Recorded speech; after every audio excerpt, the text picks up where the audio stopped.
ఇంకో విషయం ఏం చెప్తున్నట్టే రాహుల్ గాంధీ ఎప్పటి వరకు ఎలక్షన్ కమిషను అంటే పార్టీలు ఒకటైపోతారో అప్పటి వరకు అది ఈవీఎంలు ఉండని లేకుంటే మాన్యువల్ ఉండని ఏమీ చేయలేం. అసలు ఎలక్షన్ కమిషన్ అనేది వాళ్ళ నిర్ణయం సొంత నిర్ణయం తీసుకుంటే ఎటువంటి ఇబ్బంది అంటే బాగుంది. మరి సిబిఐ మీ చేతిలో ఉన్నప్పుడు జగన్మోహన్ అరెస్ట్ చేసి వాళ్ళ అరెస్ట్ చేసినారు కదా, అంటే కేంద్ర ప్రభుత్వం ఎక్కడైతే ఉందో ఆ అధికారం ఉన్నంత వరకు మీరు అది కాంగ్రెస్ ఉండని, బీజేపీ ఉండి, ఇంకో పార్టీ ఉండని, వాళ్ళ చేతుల్లో అన్ని నడిచి ఎలక్షన్ కమిషన్ ఉండని లేకుంటే ఏదైనా సరే ఉండని అది జరుగుతుంటాయి. అసలు ఏమని అడుగుతాం ఒకసారి. जब तक एक बात आपको क्लियरली समझनी होगी, जब तक इलेक्शन कमीशन कॉम्प्रोमाइज्ड है, जब तक वोटर लिस्ट कॉम्प्रोमाइज्ड है, तब तक ना ईवीएम से कुछ होगा ना मैन्युअली होगा.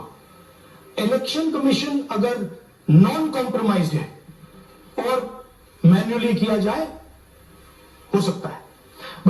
అప్పుడు వీళ్ళు గెలిచినప్పుడు మరి ఆ కట్టుబాటు మీద ఉంటారా? మొత్తం భారతదేశం ముందు అన్ని రాష్ట్రాలు కూడా మేమే విన్ అవ్వాలని చెప్పి మరప్పుడు ఎలక్షన్ కమిషన్ మేనేజ్ చేయరా? అది కూడా సందేహం. అసలు ఈ సిస్టమే బాగలేదు భారతదేశంలో. ఆ సిస్టమే బాగలేదు. ఎందుకంటే ఒకరు గెలిచినప్పుడు మేనేజ్ చేశారు. ఒక కర్ణాటకలో 1,17,000 ఓట్లు వచ్చాయి.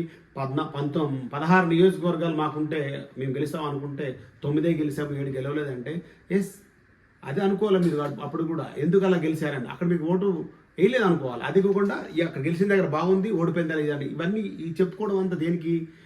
మీరు గెలిచిన తర్వాత సిబిఐ కానీ ప్రతిది కూడా మీ చేతుల్లో ఉండదా? ఉన్నప్పుడు ఇది కూడా భారతదేశం ప్రస్తుతానికి బాగుంది, బాగుపడుతుంది. ఇలా ఉంటేనే బీజేపీ చేతుల్లో ఉంటుందని ప్రజలందరూ అనుకుంటున్నారు.